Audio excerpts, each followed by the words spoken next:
Rajiv Kumar, the Vice Chairperson of the Niti Aayog. Appreciate your joining us. Mr. Kumar, how should we see it? Should we see this as a pickup after the easing of the pandemic restrictions, or the fact that technically we are in a recession, we're still minus 7.5% in the July to September quarter? Glass half full or half empty? Rajiv, glad to be here. And the first thing I need to say is that we are not in a technical recession, because this is not a normal economic activity. When you talk about recessions and then 2 quarters, successive quarters, being negative, that's when you're talking about a normal economic cycle. And, and which is not the case here, because this is a completely externally induced, negative growth, the degrowth, and, in the first quarter and the second quarter. So I don't think it will serve any purpose at all to talk about a recession at this moment. On the glass half full, I think, of course, the glass is half full, but it's getting half full, rather than to say that everything is hunky-dory. We are not out of the woods. We are stepping from the deep center of the wood towards a brighter, brighter sort of outside, as it were. So, very nice surprise to have a negative contraction of only 7.5%, while the consensus estimate was more 9.5%, 10%. So that's a saving grace. And the most pleasant surprise is the positive print, the growth print of only 0.6, but nonetheless a positive growth for the manufacturing sector, which shows that that the consumption demand, the consumer durable and consumer goods demand has actually picked up, and that's going forward.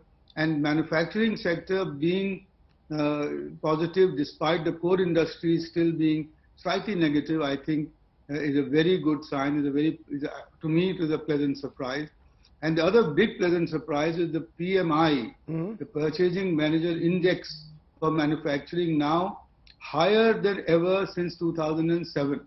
Now that's a forward-looking parameter, which will tell us that in the next 3 to 6 months, the purchase managers who procure and purchase to the private sector are expecting growth to pick up even more. So I don't doubt that. Sir, I take that you're giving us the positive aspects of it, but the fact is, most of the core sectors, crude oil, natural gas, refinery products, fertilizer, steel, all recording negative growth in September 2020. The fact is that construction continues to struggle at the moment. So the fear is that will we be in for a prolonged contraction? Do you believe the worst is really over?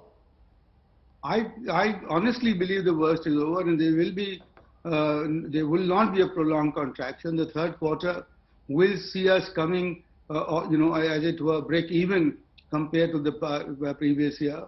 And in the core sector, I'm sure you noticed that fertilizer and power have both registered positive growth rate year on year.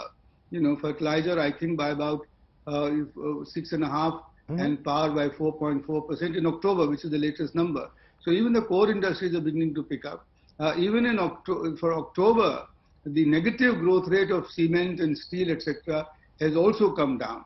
And the construction number that you might have seen, after dropping, I think, 50% or so in the first quarter, it's now just a negative 8.5%, which means also that construction has begun to pick up. And once construction picks up, then you've got multiplier effects going through the economy, which will raise demand in a whole host of sectors.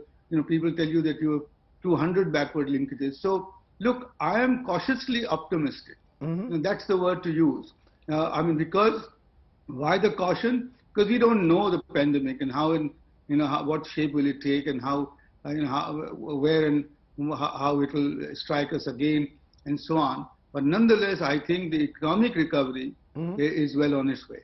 Cautiously optimistic is what you are saying. If I look at, given the fact that 2.5% drop in core industries output for October 2020, but what is worrying, Mr. Kumar, is a sharp 13% drop in consumption in the second quarter FY21.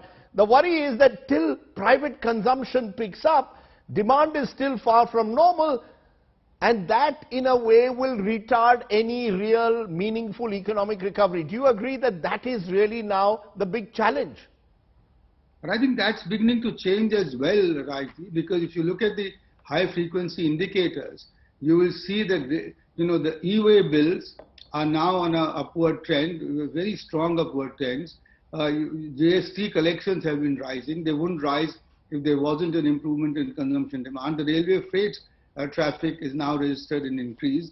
And as I mentioned to you, manufacturing would not have been a positive, if consumption demand, because the core demand, the core sectors have declined, but the demand really has come from consumer durables and consumers. Now the other thing is that this is data only till September. Yes. And I'm sure you know that October was even a better month because of the festival and so on. And as the numbers come in, you will see that the third quarter, because of October and November, and I'm expecting also that December will improve, you will get to about slight positive or a zero. And then the first quarter, the last quarter, January to March, I see a positive 1.5–2% growth rate at that point in that quarter. So consumption is yes, but you can't drive consumption up just by transfer money, transferring payments and helicopter money, because that's not just sustainable. So what I think needs to be done, and I think the government, the Honorable Finance Minister has mentioned it already, that the government is considering a ramping up of public infrastructure investment expenditure, which makes growth and demand far more sustainable. And I think they have been very prudent. Can I just stop you for a moment, because while you are telling me, and the good news you are saying is that you believe Jan to March we will see a positive tick in the economy. The bad news and the reality check remains when I compare, and I just will call that graphic up again, India versus the world. When I look at the world at the moment, we are the second worst among the major economies in growth in that second quarter. Only the United Kingdom worse than us at -9.6. China, on the other hand, has a positive growth of 4.9. Have we got something wrong in the last 6 months, or do you believe this is only the effect of the pandemic? There are those critics who say our lockdown was too severe and we are still reeling under that. And even before COVID hit, we were already slowing down. Well, the fact that we had hit the sort of bottom of the cycle in the last quarter of previous fiscal is a fact, but that is where we were going to be bottoming out, and then come up on an upward scale, because that's what was expected because of all the reforms, etc. But then the COVID stuck.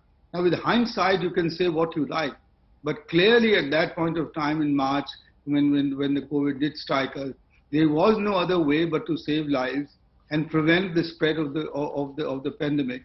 And there, if you see the numbers, we have been exceptionally successful compared to everybody else in terms of our mortality per million, or even our hospitalization per million, etc. So we have saved lives, and we have been able to strike, I think, the right balance between lives and livelihood.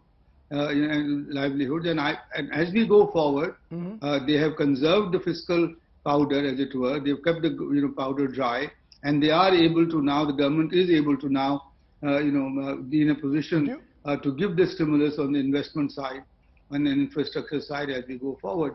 Now, China is a mystery, and I can't. Nobody will argue that 4.9% of second quarter growth. That's the only country in the world, in fact, which is doing this. And we need to understand how they've achieved it, and what is driving it. But if you look at the rest of the world all over, we're not far away from the US or Spain or Italy. All of us are around 7%, 6.5%, 7%.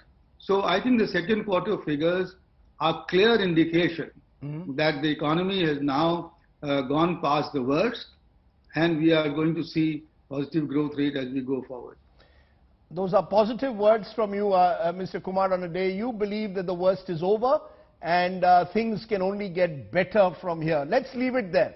Rajiv Kumar joining me here at the top of the show to give us what he believes is the big takeaway from the Q2 figures. Thanks very much, Mr. Kumar. Thank you, Rajiv. Pleasure. Thank you.